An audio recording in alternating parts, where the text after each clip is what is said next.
My thanks to Bear Locker UK Limited, who are from Bury, for supporting this video. Check out their website.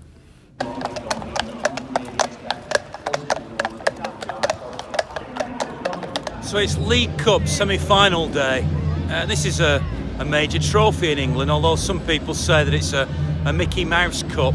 I remember one of my first memories of being a Blue, well not first, but certainly early memories of a Blue, was actually a semi-final second leg of this competition against Middlesbrough. City won 4-0, Alan Oakes scored. It was just a tremendous game. It was a season that Colin Bell against Manchester United suffered that terrible injury, and City went on that year to beat Newcastle in the final. Dennis Stewart with the famous overhead kick and Peter Barnes with the first, and that was sort of the era when I watched an awful lot of City in my early teenage days. Tonight it's maybe a little bit different. City, I know, have won the League Cup a couple of times, but the atmosphere's building as usual. I'm going to speak to different people, starting by one of the bands performing in City Square tonight, the RAINBAND, who are fronted by Martin Finnigan, who's a big Blue. So let's start there. Announcing their new single, Give Me Love, and it's out on the 26th of January. They're an awesome band, we only have great bands here. Make some noise for the RAINBAND. 67.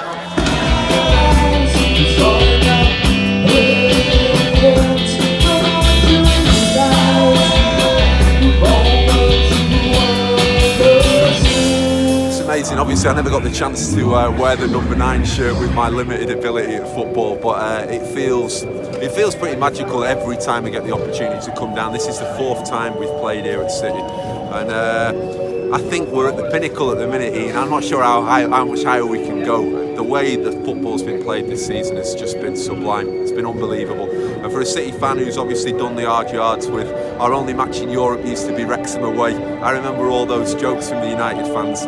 Well, I've got 3 band members who are Man United fans, and they're the only representatives of that club in a semi-final. So, who's the joke on now? That's all I'll say to you. Who's the joke on? Come on, City. So what are you expecting tonight? I'd love the fact if we could see the tie out. If we were to win by 3 or 4-0, I think that puts us in the final, if I'm honest. I'd like to see that from City. I'd like Pep to play a strongish team.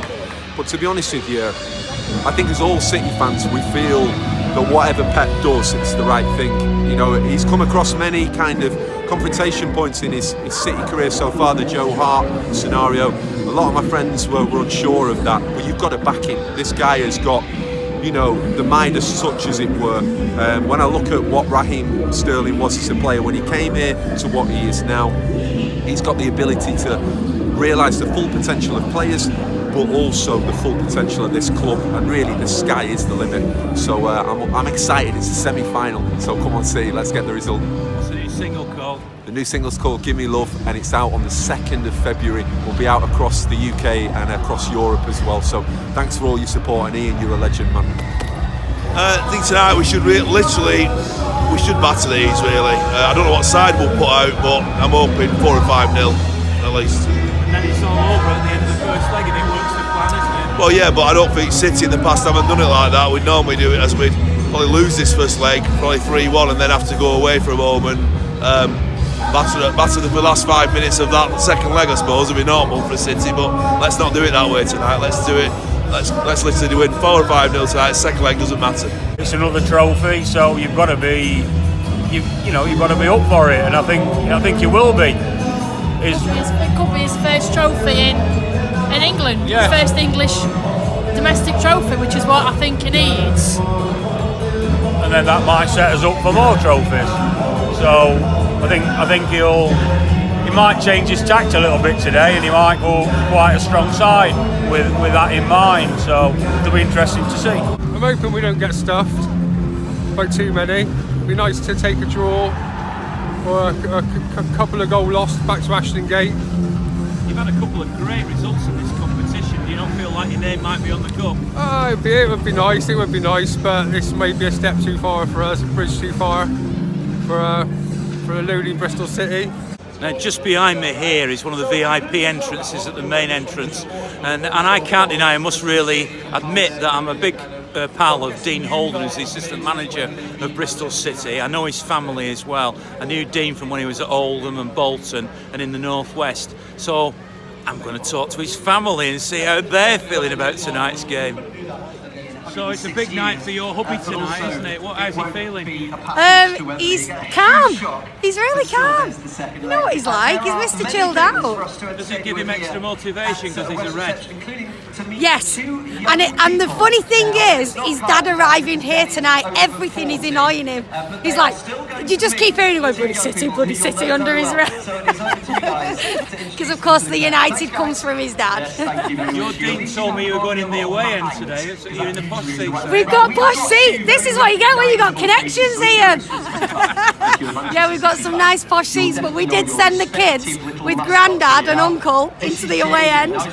We were like, bye, Mummy will miss you, bye. No, he's not nervous, no, he's quite confident. Really? He is very confident, yeah. What's a good result for Bristol City tonight then? Draw. Draw's a good result. A win's a fantastic result. A 1-0 for City. We've still got a chance, so... Do you think that can happen? Yeah, I do, honestly. The mindset's right, that's the main thing. When you play City, don't defend, attack, do the right things, you'll get there. Basically on the Blue Moon Forum, Bristol City fans come on and said tonight's match, in 21 minutes, the Bristol City fans are going to applaud David Silva after his issues he's got with his newborn son, and they're going to try and devise a song for him as well. And I think that's a really nice gesture of Bristol City supporters. And as a Man City fan, well done. Appreciate that. So win, lose or draw, there's going to be a kinship with Bristol City. Yeah, I think so. I think so. We travelled up with all the Bristol City fans, and they were brilliant. Really nice, friendly, good people. Where are you from? Western Superman. You get a sense that Guardiola's been talking of putting out a very strong team tonight, so he's clearly thinking if we can get the job done in the first leg, if we can win 2 or 3 tonight, we can maybe then rest some of our key players for the second leg. That's the luxury I think he wants, so I can understand completely if he put out a really strong side. He did in the FA Cup against Burnley, that worked out. I can clearly see him doing that again tonight, because Bristol City are a good side. They've shown against the Premier League opposition, they're more than capable of giving you a game, but over 2 legs you'd expect City to be too strong for them, and certainly City at home in the first leg. If you go with a good side, a strong side, even in the first hour, if they were to go 2 or 3 up, they could put the tie to bed, and I'm sure with what's coming in the Champions League, of course Premier League games as well, FA Cup matches to come, he'll want the kind of capability to rest some of his players further down the line. So to do that, go strong in the first leg, win the first leg big, and that makes life in the second leg a lot easier. Because obviously being a City fan, it's great to see the team winning and winning with style. I think a lot of clubs and coaches don't have the luxury of doing both. It's either winning or playing good football and not winning. But Guardiola, with what is instilled at City, to be able to play with such style and win games and hopefully win titles and cups and Champions Leagues in the future, it's very rare. It's very rare, and it's probably only Guardiola that could bring that to any club, and certainly bring that to City. What's today mean to you, Dean, with your family being here? It's going to be an amazing night. We've got 8,000 up in that away end up there. The atmosphere is going to be incredible. Hopefully something the stadium's never seen before. So yeah, a lot of excitement, family and buzzing. Kids can't wait to see it. So fingers crossed it's a good night for us. So your dad's in the away end, which is up that way, and your missus and her sister are in the posh seats, which are up there. Yeah, they nicked. And you're down here, so yeah, we've got it all bases covered. Yeah, we nicked a couple of. We didn't nick them literally, but we got a couple of last-minute director's box tickets off a good friend of mine. So very grateful for that. So my 2 young sons, my dad, my brother, are all in the away end. So yeah, it's going to be amazing. Excited? Yeah, can't wait. Can't wait. You never see me smile this much for a long time, have you? Enjoy it. Cheers, pal.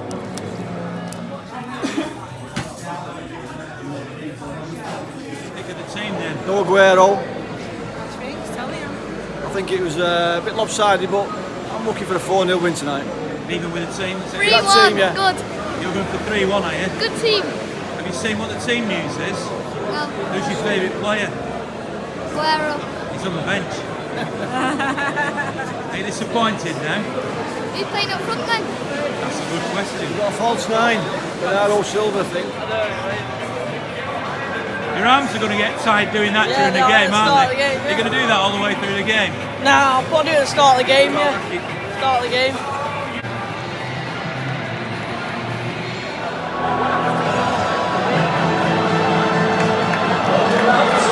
Before the game, I thought we're going to be 3-0, well, whatever. I think the way it is at the moment, I'd take a 2-goal lead over there, so 3-1. So I still think we need a minimum of 2 goals to take back to their place, because it's going to be difficult. They're well up for it. They're no mugs, these people. I agree with him. Absolutely. I've got to say, I do appreciate your vlogs as well. They're brilliant. Oh, Thank you. What do you reckon? I think everyone's having a bit of an off night at the moment. No one's really fully going with it, but I think like the Burnley game it'll switch and we'll end up 4-3-1 hopefully. I thought City were better in the second half.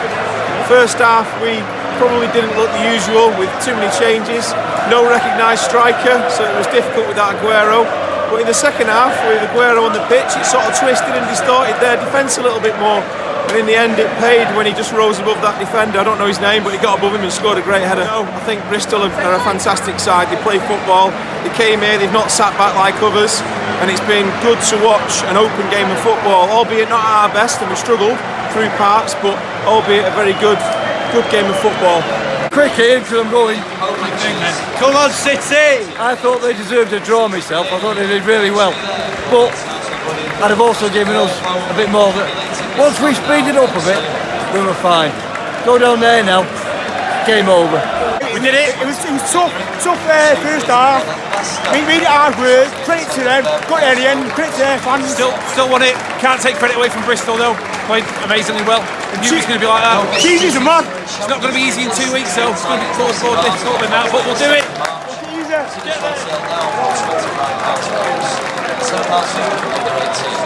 Relieved, but it weren't good. Just weren't us. No spark, no speed, nothing. What's the difference between this game and normal then? I don't know. David Silva not there. Aguero not playing. Just lacked something. I don't know what it was. Well, Bristol played brilliantly. I didn't think we played particularly well. It's not particularly enjoyable to watch because we should have won by more, but in the end, I've got to be quite pleased with the result. I think, to be quite honest, if we go down there with a full team, I think we can take them easy. But if we go down there and just play the kids, or maybe even the team we played tonight, we could struggle. There was no defence tonight. They were shocking. They were passing it to midfield to their players. We weren't getting the ball in midfield. People like, Aguero came on, he stood around for 10 minutes before he even got a touch on the ball tonight. We're just not getting it out there. And I don't really think that, unless we play a full team, I think they could take us. I think we got away with it. Man City, we've got away with it a little bit tonight. We started off okay. But the team seemed disjointed, and personally I was disappointed with one or two people. I think there were only 3 people came out of the game with any real credit. That was Zinchenko, De Bruyne and Sterling. The rest of them, one player in particular, Sane, I thought was very poor tonight. But I do think that when we go down to Bristol, I think we'll play a lot differently. And I'm pretty hopeful that we'll come through that okay. City win 2-1 and take that 1-goal advantage into the second leg, but it was desperate stuff near the end and it needed a Sergio Aguero header. There was some great football in there from City, but only really, I thought, in patches. Obviously there was that sterling effort that was cleared away off the line. There was a mistake by Mangala, compounded by another mistake by John Stones, led to them scoring. I thought actually Bristol City were very well organised and did themselves a lot of credit. I think it's going to be very tough down there. So let's see what happens in the second leg. Thanks very much for subscribing. Don't forget there's a button down the bottom there. And thanks for the sponsors for January, Bear Locker, who are from Bury. So thanks to them and thanks to you for watching. And I'll see you again at Anfield.